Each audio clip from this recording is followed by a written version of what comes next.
Hey, I'm Daniel from RTINGS.com. Today we'll be doing a review of the Samsung Odyssey G7 S28AG70. We'll be evaluating it on our standardized test bench to see how it performs and if you should buy it. The way this monitor is named implies it's the successor to last year's wildly popular Odyssey G7 LC32G75T. However, as we'll talk about in this review, they're almost nothing alike. This year's model has a flat 28-inch 4K IPS display with a 144Hz refresh rate. Very different from last year's curved 32 or 27-inch 1440p VA display with a 240Hz refresh rate. If you want more info on last year's model, you can check out our video here.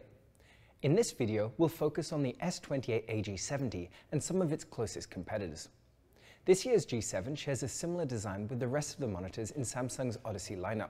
It features Samsung's CoreSync lighting in a ring around the back, as well as two front-facing light strips. The stand doesn't support the monitor very well, as the screen wobbles quite a bit. There's also a small rubber clip for some very basic cable management, which is a bit of a step down from last year's model. If you don't want to use the stand, then there's an adapter in the box for a standard 100x100 VESA mount. There's a pretty standard range of inputs, with two HDMI inputs and a DisplayPort. They're both HDMI 2.1 ports with 40 gigabits per second bandwidth. However, we did encounter an issue with these ports. When connecting to a PS5, you're limited to a 60Hz refresh rate instead of the expected 120Hz.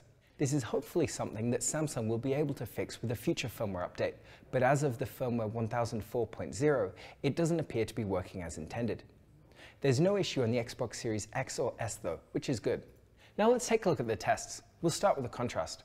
A high contrast ratio is important if you use the monitor in the dark for deep dark scenes. Unlike last year's model, this one has an IPS panel with mediocre contrast. Local dimming is a feature that controls the brightness of individual zones of the backlight. This allows for much deeper dark scenes in things like video games, as the area of dark objects can be further darkened. As a result, the overall contrast can be boosted. This G7 has a local dimming feature, but it's terrible. It uses edge-lit local dimming with only 8 zones, so transitions are very visible and distracting. There's also a huge amount of blooming around small bright objects on a dark background. Now, a high peak brightness is important either in a bright room to counteract glare, or if you want brighter highlights and a more impactful image, especially in high dynamic range or HDR games. This monitor gets bright enough to counteract glare in most rooms in SDR. The real scene peak brightness is a little on the low side for a high-end monitor, but it shouldn't be an issue. In HDR, it lacks the brightness to really make highlights pop, and only barely meets the requirements for its VESA HDR 400 certification. Also important for a bright room is good reflection handling. The Odyssey G7 has a hazy screen coating that helps to diffuse reflections and reduce their intensity. Overall, bright rooms shouldn't be an issue at all. A potential downside of a hazy coating is if it causes small details like text to appear grainy. Text clarity is also impacted by a bunch of factors though, like the subpixel arrangement. Overall, it's great as you can see in these images. The screen coating doesn't have much of an impact. The top photo is with Windows ClearType, which helps diagonal lines to look more clear. Without ClearType in the bottom image, it still looks good at the recommended Windows scaling of 150%. Do note that at native scaling, text clarity will lower a little bit. Good viewing angles are important to ensure that details at the side of the screen don't look washed out. As expected, the IPS panel on the new G7 has good viewing angles, both horizontally and vertically. An overall uniform screen brightness and color is important when playing video games to avoid distracting areas that are overly dark or bright. This does vary between units, but we expect that the G7 we bought is about typical. The overall screen has a very similar brightness, which is great and shouldn't be an issue. In dark scenes, there is some IPS glow, as you can see throughout this photo. The local dimming does mean that in very dark scenes, the backlight is mostly turned off and the bleed isn't noticeable, but there is a severe difference in uniformity between zones that are on and zones that are off. Accuracy in the standard sRGB color space is important, as it's the standard for computer use. This monitor has a specific sRGB color mode, but we measured it to be less accurate than the custom mode out of the box.